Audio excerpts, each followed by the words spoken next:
Welcome back to Music with Ryan. For today's lesson, we're going to go over the tune Clinch Mountain Backstep, and it's a Ralph Stanley banjo instrumental. So this tune can really get going on the tempo there. So if you're at the jam, you better watch out and have your chops about you. This song can, just be played fast. So I created a intermediate arrangement to advanced arrangement here. And there's a couple spots where, the melody is actually really easy and it's got a bunch of quarter notes in there. That phrase happens a lot. And so I have that written down, and then I also have an alternate measure written for that.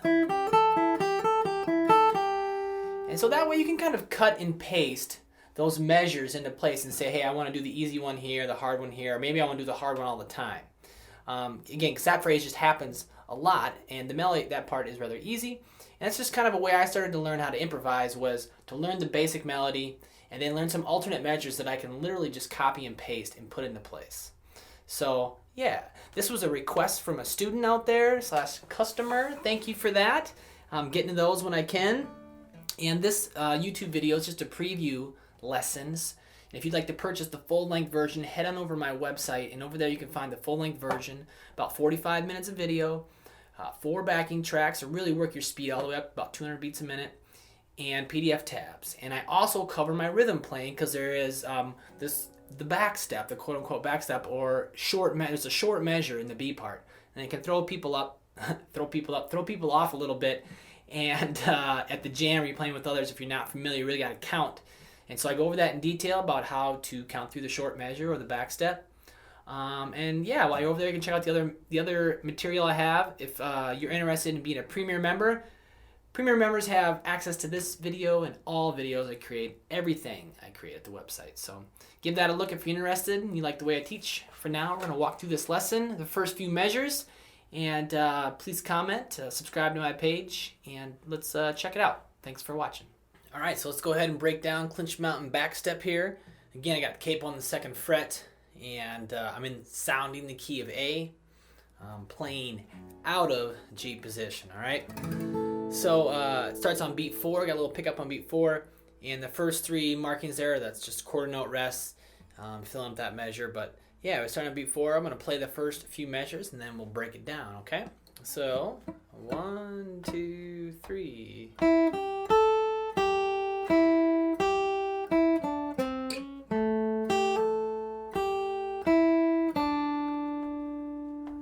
Again, 2, ready, go.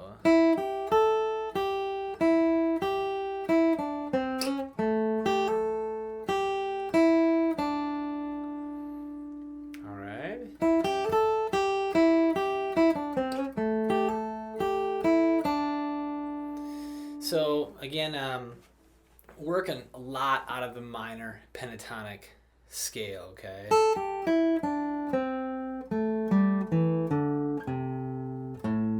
Working a ton out of that.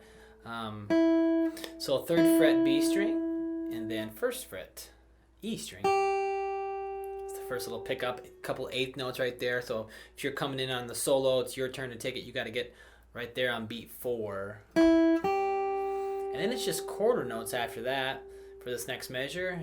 3rd fret, 1st fret, 3rd fret on the B, back to 1st fret on the high E.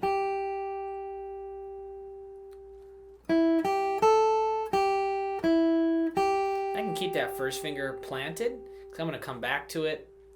No sense of moving it if I don't have to. Makes for a little more connected and clean playing.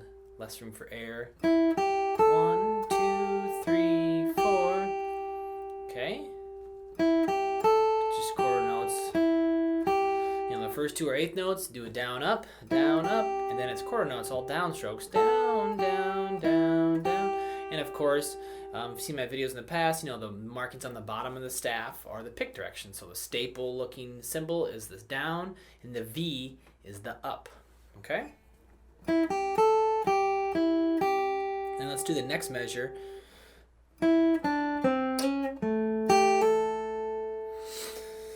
So this little lick here, I'm going to break it down, and I'm going to bust that measure in half. And this is, I'm going to use this measure, or this little lick right here, all over the place. And it's a really common lick and it's great to use. Okay, just that right there. 3, 1, 3, slide to 4, and 0. Okay, that's a great little bluesy lick, a little Tony Riceism or Clarence White, or they all use it, right? You know, Brian Sutton. If you play bluegrass, you use it. So especially for this tune, I got it all over the place, so we kind of want to master that. Down, up, down, down. 3, 1, 3, slide to 4th fret, open. Okay, and so 1 and 2 and 3, 4. 3, 4. And so an open G, that's a dotted quarter note, so it holds for a beat and a half. And then I got 2 16th notes tied over to the first beat of measure, of the third full measure there. So 3, 4, 3, 4. So I'm kind of like, I'm jumping that downbeat a little bit. I'm trying to create a little more energy and get to that melody note before the downbeat of the next measure when it's supposed to come in, right? So I'm trying to add a little energy or a little flair there. 3, 4. 3, 4. Ba-dum. It's kind of like a little push. I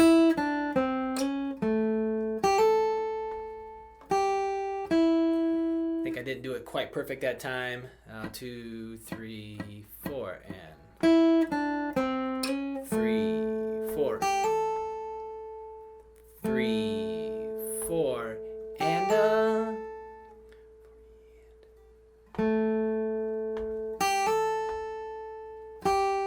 so it holds over to that quarter note. Kind of tricky. It's kind of tricky that might feel a little weird at first.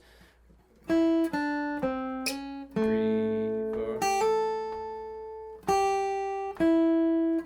Kind of might feel out of place, but you want to fall into that the timing for that. 3,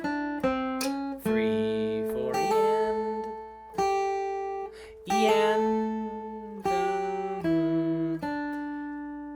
and just quarter notes on beat 2, 3, 4. That third full measure, or I should say the fourth measure of the piece, perhaps.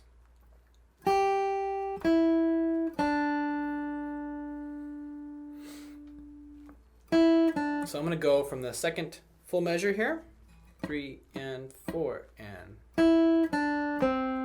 3, 4.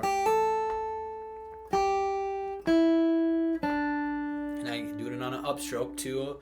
So it's a quicker, again, those are 2 16th notes, and I should have clarified this just a second ago, but so those 2 16th notes, you know, a lot of times we're using 8th note hammer-ons and pull-offs, you know, 2, 1, 2, 3.